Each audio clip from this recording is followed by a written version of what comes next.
Minha história não termina na derrota. Você já sentiu o chão tremer sob seus pés, não por um terremoto, mas pelo peso das escolhas erradas? A cidade guarda segredos, e alguns deles pesam mais que concreto. O asfalto quente da Avenida Paulista exalava um cheiro metálico, misturado ao escapamento dos ônibus e a um perfume barato que alguém deixou no ar, uma névoa rala que Cássio sentiu na garganta, um gosto amargo que não vinha só da poluição. Ele parou no semáforo, o sol do fim de tarde batendo forte na nuca, fazendo a pele repuxar. Não era o calor que incomodava de verdade, era aquela sensação de estar parado, enquanto o mundo todo parecia correr. Os carros passavam zunindo, gente apressada com sacolas, fones de ouvido, rostos fixos em telas luminosas. Ninguém olhava para ele, um homem de 40 e poucos anos, camisa amassada, olhar meio perdido. A pasta de couro surrada pendia da mão, pesada, mas não pelos papéis dentro, que eram poucos e sem valor agora, mas pelo peso simbólico de tudo que ela representava, anos de trabalho, suor, planos que viraram pó. A fábrica de peças automotivas, o sonho dele, a vida dele, tinha virado uma pilha de dívidas e um processo judicial que se arrastava feito uma lesma manca. Cada notificação, cada carta do advogado, era um soco no estômago, um lembrete cruel do fracasso. Ele tentava não pensar nisso, mas a cidade, com seu barulho incessante, com suas vitrines que mostravam uma vida que parecia inatingível, com a pressa alheia que contrastava com a sua própria inércia, a cidade inteira parecia conspirar para lembrá-lo.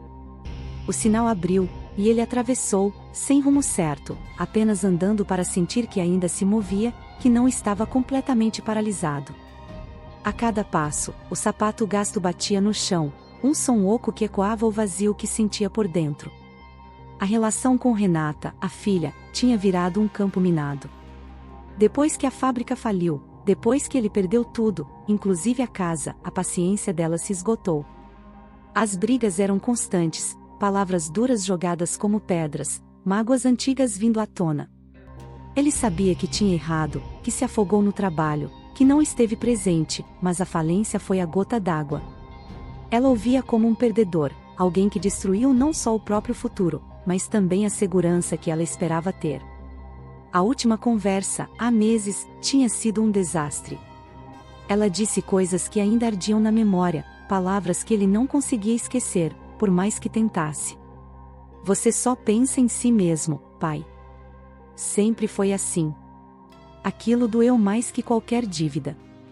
Ele sentou num banco de praça, observando as crianças brincando, os casais de mãos dadas, a vida seguindo seu curso normal. A normalidade parecia um luxo inatingível para ele agora. O sol se punha, pintando o céu de laranja e roxo, um espetáculo bonito, mas que ele via sem sentir nada. A beleza da cidade, a energia, tudo parecia distante, como se ele estivesse assistindo a um filme sobre a vida de outra pessoa. O cheiro de pão fresco vindo de uma padaria próxima, o barulho de uma sirene ao longe, o riso de uma criança, tudo chegava a ele filtrado por uma camada espessa de cansaço e desânimo.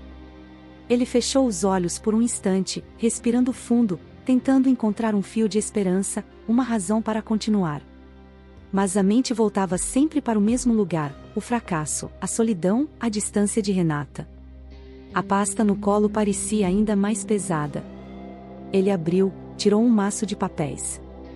Não eram documentos da fábrica, eram desenhos. Desenhos antigos de Renata, de quando ela era criança. Bonecos de palito, casas tortas, um sol gigante no canto da folha. Ele passava os dedos sobre o traço infantil, lembrando-se da menina alegre que corria pela casa, que o esperava na porta quando ele voltava do trabalho.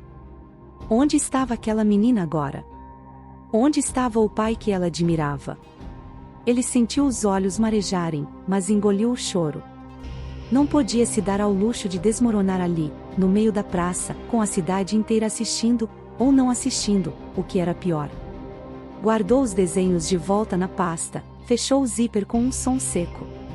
Levantou-se, sentindo as pernas dormentes. Precisava ir para algum lugar, mas para onde? O pequeno quarto alugado era sufocante, um lembrete constante da sua situação. A rua, apesar de hostil, oferecia um tipo estranho de liberdade, a liberdade de ser invisível, de se misturar na multidão e não ter que encarar ninguém, nem a si mesmo. Ele começou a andar de novo, sem pressa, observando os prédios imponentes, as luzes começando a acender. A cidade se transformava com a noite, ganhando uma nova vida, um novo ritmo. Ele se sentia um estranho nesse ritmo, um passo fora de compasso. A fome começou a apertar, um ronco baixo no estômago. Tinha pouco dinheiro, o suficiente para um lanche barato, talvez. A ideia de comer sozinho, num balcão qualquer, era desanimadora. Preferia continuar andando, sentir o ar da noite no rosto, deixar que o cansaço físico superasse o cansaço da alma. Passou por um restaurante movimentado, o cheiro de comida boa flutuando para fora. Viu famílias rindo, amigos conversando, casais brindando. Uma pontada de inveja, rápida e dolorosa. Aquela era a vida que ele tinha perdido, a vida que ele não sabia como recuperar. Continuou andando, a pasta balançando na mão, o peso invisível da calçada sob seus pés, cada passo um eco do caminho que o trouxe até ali, um caminho cheio de desvios e escolhas erradas, um caminho que parecia não ter volta. A noite caía de vez, as estrelas começando a aparecer no céu poluído da cidade, pequenas luzes distantes, indiferentes à sua dor. Ele olhou para cima por um momento, buscando um sinal, uma resposta, qualquer coisa que o tirasse daquele limbo. Mas o céu noturno da metrópole era um vasto silêncio, um espelho da sua própria solidão. Ele abaixou a cabeça e continuou andando, um ponto solitário na imensidão da cidade que nunca dorme, carregando o peso do seu passado e a incerteza do seu futuro, um homem perdido na selva de concreto, buscando um caminho de volta para casa, para si mesmo, para a filha que ele amava e que parecia ter perdido para sempre. A brisa da noite trouxe o som distante de uma música, abafada pelo trânsito. Era uma melodia triste, melancólica, que parecia entender o que ele sentia. Ele parou por um instante, apenas ouvindo, deixando a música preencher o vazio por um breve momento. Depois, com um suspiro pesado, retomou a caminhada, a silhueta se perdendo na multidão noturna, mas um rosto anônimo na vastidão da cidade, carregando seu fardo invisível sob as luzes frias dos postes. Os dias se arrastavam, cada um igual ao anterior, uma repetição monótona de acordar no quarto abafado, procurar bicos que mal davam para comer, e voltar para a solidão das quatro paredes. Cássio tentava preencher o tempo, ler jornais velhos na praça, observar a vida dos outros, mas a mente sempre voltava para o mesmo ponto nevrálgico, a falência, a dívida, a Renata. Ele pensava nela o tempo todo, imaginando o que ela estava fazendo, se estava bem, se pensava nele. A culpa o corroía por dentro, um ácido lento e constante. Ele se lembrava de promessas quebradas, de aniversários esquecidos, de momentos importantes na vida dela que ele trocou por reuniões e viagens de negócios. A fábrica era tudo para ele, o orgulho, a identidade. Mas, no fim, foi o que o separou de quem ele mais amava. Ele se sentia um idiota, um cego que só enxergou o valor das coisas quando as perdeu. Um dia, andando sem rumo pelo centro, ele viu um anúncio numa banca de jornal: precisa-se de ajudante geral. O trabalho era pesado, carregar caixas, limpar chão, mas pagava por dia. Era humilhante, depois de ter sido dono do próprio negócio, ter funcionários, mas a fome e a necessidade falavam mais alto que o orgulho. Ele foi até o endereço, um galpão velho numa rua de pouco movimento. O dono, um senhor de poucas palavras chamado Osvaldo, o olhou de cima a baixo, desconfiado. Cássio mentiu sobre o motivo de estar procurando aquele tipo de trabalho, inventou uma história qualquer. É sério. Osvaldo pareceu não acreditar muito, mas deu a ele uma chance. O trabalho era exaustivo. No fim do dia, o corpo doía, as mãos estavam ásperas e sujas. Mas havia uma satisfação estranha em fazer um trabalho braçal honesto, em sentir o cansaço físico que abafava um pouco o cansaço mental. Ele usava o dinheiro para comer e pagar o aluguel do quartinho. Não sobrava nada. A ideia de ligar para Renata passava pela cabeça, mas o medo da rejeição era maior. E o que ele diria?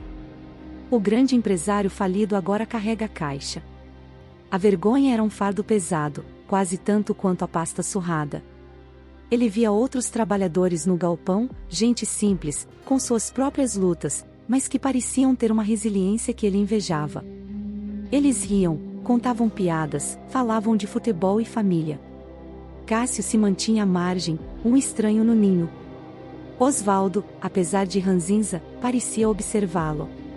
Um dia, no fim do expediente, ele chamou Cássio. "Você não é daqui, né?" Disse sem rodeios. Cássio hesitou, sem saber o que responder. "Não desse tipo de trabalho, quero dizer", Osvaldo continuou, o olhar fixo. Cássio confessou, contou um resumo da história, omitindo os detalhes mais dolorosos. Osvaldo ouviu em silêncio, balançando a cabeça lentamente. "A vida dá voltas", ele disse. "Às vezes, a gente precisa cair para aprender a levantar de novo." Não era um conselho, era uma constatação. Aquelas palavras simples, vindas de um homem que ele mal conhecia, tocaram Cássio de um jeito inesperado. Não era pena, era uma espécie de reconhecimento da dureza da vida. Ele continuou trabalhando no galpão, dia após dia, o corpo se acostumando ao esforço, a mente um pouco mais ocupada. Começou a conversar um pouco mais com os outros, a ouvir suas histórias, a compartilhar um pouco da sua. Descobriu que não estava sozinho na luta, que cada um ali carregava seu próprio peso invisível. A cidade, antes hostil, começou a mostrar outras faces, menos brilhantes, mas mais humanas. Ele via a solidariedade entre os trabalhadores, a forma como se ajudavam, a dignidade que encontravam no trabalho duro. Aquilo o fez pensar. Talvez o valor de uma pessoa não estivesse na conta bancária ou no tamanho da empresa, mas na capacidade de seguir em frente, de se adaptar, de encontrar força na adversidade. Ele ainda sentia falta de Renata, a dor da distância não diminuía, mas a desesperança cedia lugar a uma pequena chama de resiliência. Ele começou a pensar em como poderia se reaproximar dela, não como o pai rico e bem-sucedido que ela esperava, mas como o homem que ele era agora, com suas falhas e cicatrizes, mas com a vontade de reconstruir. A ideia parecia assustadora, mas menos impossível do que antes. O galpão, com seu cheiro de poeira e metal, com o barulho constante de caixas sendo arrastadas, com a presença silenciosa de Osvaldo e a camaradagem dos outros trabalhadores, estava se tornando um lugar de aprendizado, um refúgio inesperado na selva de concreto, um lugar onde ele estava começando a encontrar um novo tipo de força, uma força que não vinha do dinheiro ou do poder, mas da simples e pura capacidade de continuar, de não desistir, mesmo quando tudo parecia perdido. Ele continuava ali, carregando caixas, limpando o chão, um passo de cada vez, na esperança de que cada passo o levasse um pouco mais perto de um futuro diferente, um futuro onde talvez, apenas talvez, houvesse espaço para ele e para Renata, juntos novamente, curando as feridas do passado, construindo algo novo sobre os escombros do que foi perdido, um futuro que ele agora, pela primeira vez em muito tempo, ousava imaginar. A decisão de ligar para Renata não foi fácil. Cássio adiou por dias, o celular na mão, o número discado, mas a coragem falhando no último segundo. O medo da voz fria dela, da rejeição explícita, era paralisante. Mas a cada dia que passava no galpão, ouvindo as histórias de família dos outros, sentindo a falta dela apertar, a necessidade de tentar se tornava mais urgente. Um dia, durante o almoço, Osvaldo sentou-se ao lado dele. Não disse nada por um tempo, apenas comeu seu sanduíche em silêncio. Depois, sem olhar para Cássio, falou: "Família é a única coisa que a gente leva dessa vida. O resto, a gente constrói e desconstrói." Cássio sentiu um nó na garganta. Era como se Osvaldo soubesse exatamente o que ele estava pensando. Naquela noite, depois do trabalho, Cássio foi para a praça de novo. Sentou-se no mesmo banco, tirou os desenhos de Renata da pasta. Olhou para eles por um longo tempo, lembrando-se dos momentos felizes, antes que o dinheiro e o trabalho tomassem conta de tudo. Sentiu uma onda de determinação. Não podia mais fugir. Pegou o celular, discou o número. O coração batia forte no peito, um tambor descompassado. Chamou uma, duas, 3 vezes. Na quarta, ela atendeu. A voz dela, inicialmente cautelosa, suavizou um pouco quando ele disse: "Oi, filha." Ele não sabia o que dizer, as palavras presas na garganta. Começou a falar, meio sem jeito, sobre o trabalho no galpão, sobre Osvaldo, sobre como a vida tinha mudado. Não pediu desculpas diretamente, mas tentou transmitir o quanto sentia falta dela, o quanto se arrependia dos erros do passado. Falou sobre os desenhos, sobre as lembranças boas. Renata ouviu em silêncio por um longo tempo. Cássio temeu que ela desligasse. Mas então, ela falou. A voz ainda carregava um pouco de mágoa, mas havia também um tom de cansaço, talvez até de curiosidade. Ela fez perguntas sobre o trabalho, sobre Osvaldo. Cássio respondeu honestamente, sem tentar dourar a pílula. Falou da dureza, mas também da dignidade que encontrou. Falou sobre o que aprendeu, sobre como a falência o obrigou a enxergar a vida de outra forma. A conversa durou quase 1 hora. Não resolveram todos os problemas, as feridas não cicatrizaram magicamente, mas a ponte foi reerguida. Renata concordou em encontrá-lo. O encontro foi num parque, no fim de semana. Cássio chegou cedo, nervoso. Viu Renata se aproximando, diferente da menina dos desenhos, uma mulher forte, com um olhar sério. Eles se sentaram num banco, sob a sombra de uma árvore. O silêncio inicial era pesado, cheio de coisas não ditas. Cássio começou a falar de novo, dessa vez olhando nos olhos dela. Falou sobre o medo que sentiu, sobre a vergonha, sobre como a perdeu de vista enquanto perseguia um sonho que se desfez. Falou sobre o arrependimento, sobre a solidão. Não se justificou, apenas expôs a alma. Renata ouviu, os olhos fixos nele. Quando ele terminou, ela respirou fundo. Pai, ela disse, a voz embargada, eu também errei. Fui dura demais. Mas doeu muito ver você se perder, ver a gente se perder. As palavras dela foram um bálsamo. Eles conversaram por horas, sobre o passado, o presente, o futuro. Riram de algumas lembranças, choraram por outras. No fim, Renata pegou a mão dele. A gente pode tentar de novo, ela disse. Cássio sentiu um alívio imenso, como se o peso que carregava há meses tivesse sido retirado dos ombros. Não era o fim dos problemas, as dívidas ainda existiam, o futuro financeiro era incerto, mas ele tinha a filha de volta. Aquele era o verdadeiro sucesso. Ele continuou trabalhando no galpão, mas agora com um propósito renovado. Economizava cada centavo, pensando em um futuro onde pudesse ter algo mais estável, talvez um pequeno negócio de novo, algo simples, mas que lhe permitisse ter tempo para Renata. Ela o visitava no galpão às vezes, conversava com Osvaldo, com os outros trabalhadores. Eles a receberam bem. Cássio via o orgulho nos olhos de Osvaldo quando Renata estava por perto. Aos poucos, a vida de Cássio começou a se reestruturar. Não da forma grandiosa que ele sonhou na juventude, mas de uma forma mais sólida, mais humana. Ele aprendeu o valor das coisas simples, da conexão humana, da resiliência.